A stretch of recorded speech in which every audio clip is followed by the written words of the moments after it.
Hello everyone, that Manga Kid here to give my review of Shino Can't Say Her Name by Shuzo Oshimi. This is a single volume series put out by Denpa in English. It's got a really beautiful kind of textured matte cover. No, you can't really see the texture, but it is there. French flaps, as I think all Denpa titles have, at least all the ones I have French flaps. If you are used to happiness or Blood on the Tracks art from Shuzo Oshimi and you've not read any of his earlier stuff, the art may shock you on the inside because it's just not, it's not at the caliber that he's at now. Still amazing artwork, but it's nowhere near what his more recent works are at. So this is also has no fantasy, historical, anything at all. This is simply a coming of age sort of slice of life almost, because it is just a little snippet of our main character's life here. But yeah, if you're expecting that caliber level of art that you see in Happiness or Blood on the Tracks, you need to lower your expectations here, because this is written in, I believe, 2012, which is around the time that The Flowers of Evil was being written, I believe.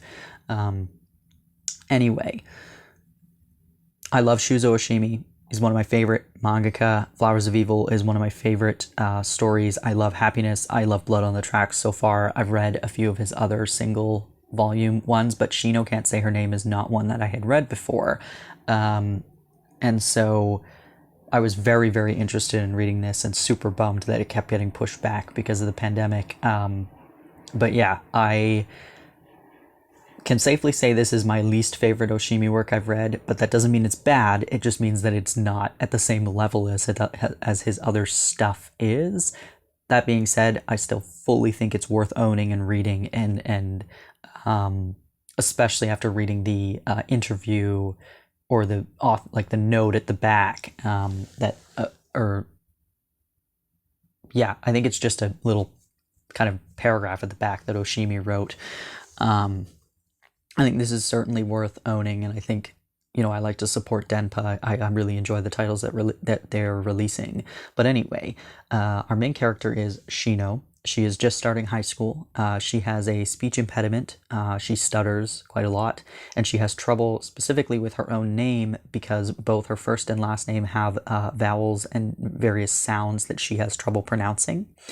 And so she's practicing saying her name so that on the first day, when she has to introduce herself, she's hoping to get it out properly and not stutter. Unfortunately, her worst fear is realized, and she's unable to get her name out properly, so the whole class laughs at her, and they think that she's just being stupid or joking around or, causing a scene for no reason or for attention or whatever, when that's just not the case. She's extremely anxious about it, self-conscious about it, embarrassed about it, and she just can't, she just has trouble making friends and connecting with people because she can't get her words out properly. She can't express herself. And, language is such an important part of our culture, that, when somebody can't speak, people view them as stupid or as not worth talking to because they don't want to wait for the time it takes, for, in her case, her to get through a sentence properly, to actually convey what she's trying to say takes a lot longer for her than for somebody else because she stutters through the whole sentence. And so people, get annoyed, or they just don't want to listen. They don't care. They think she's attention seeking or whatever. And so anyway, she meets a classmate named Kayo who likes music, and she's kind of intrigued by her. And so she just, she kind of wants to be friends with her. She doesn't really know how to voice that. And Kayo kind of realizes that she's actually a really nice person and that, she might want to be her friend as well. So they strike up a friendship. There's another boy who is the one who is mostly making fun of Shino, but he kind of wants to join in on their little band practice or whatever they're doing. But he's somebody who, has trouble filtering himself in social situations. And so, we have these group of kids who Kaio's kind of abrasive and has trouble kind of listening, and actually, figuring out what other people are trying to say or trying to convey. Shino has trouble conveying her thoughts and feelings, and then this other boy, Kikuchi, just has no social filter and is struggling with trying to connect with people in a way that's not rude or abrasive, because he just can't, he'll say something, he puts his foot in his mouth a lot, and he realizes that he does that, but he has trouble holding himself back from doing that. And so we just kind of have this band of misfits here. And it's really heartwarming, and it's short and sweet. Obviously, it doesn't have a lot of time to develop, a huge story and plot and all that kind of stuff. But, for the short title that it is, you get to know these characters for this point, at this moment in their lives. And as I was reading this, I have known quite a few people in my life who have very serious stutters or various speech impediments. And as I was reading this, I knew immediately that Shuzo Oshimi either himself had experienced this or knew somebody very close to him who had, because everything that was happening was very accurate to my experience of being close to somebody with a very similar condition.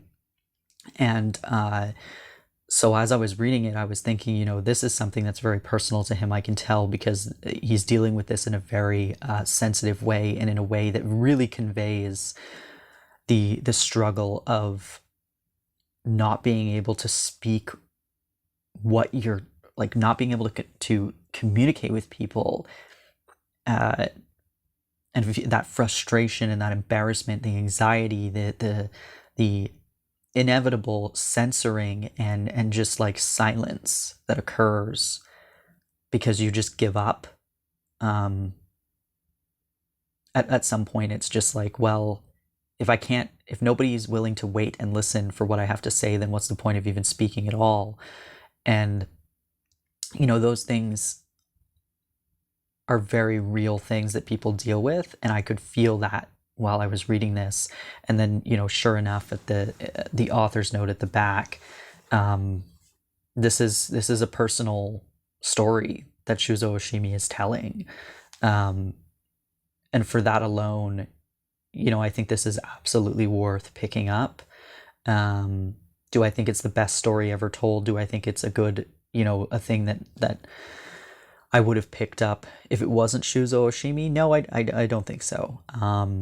I will pick up anything that's Shuzo Oshimi that's released in English, and this was one that I had not really looked into much, and just went, well, it's another title being released that's by him, I'm going to pick it up. And, reading through it, I was like, yeah, it is what it is. I'm enjoying it for what it is, but it's not my favorite thing. Though reading the author's note at the back ties everything together and really makes you appreciate it more. And I think on the reread, it will be even more impactful than it was the first time. But like I said, if you are somebody who has dealt with a similar situation, either personally or somebody close to you who is who stutters or has any kind of speech impairment, I think that this will hit a bit closer to home and be a bit more powerful for you. But yeah, it was good. It won't be the first thing I pick up if I'm looking to read a Shuzo Oshimi title, but surely I'm happy to have it in my collection. I think the cover is gorgeous. I'm happy that Denpa has released it, and I really hope that they venture to release some of his other single volume series, like Avant-Garde Yumiko, or even Sweet Poolside. Some of those earlier single volume releases I'd be so stoked to have in English.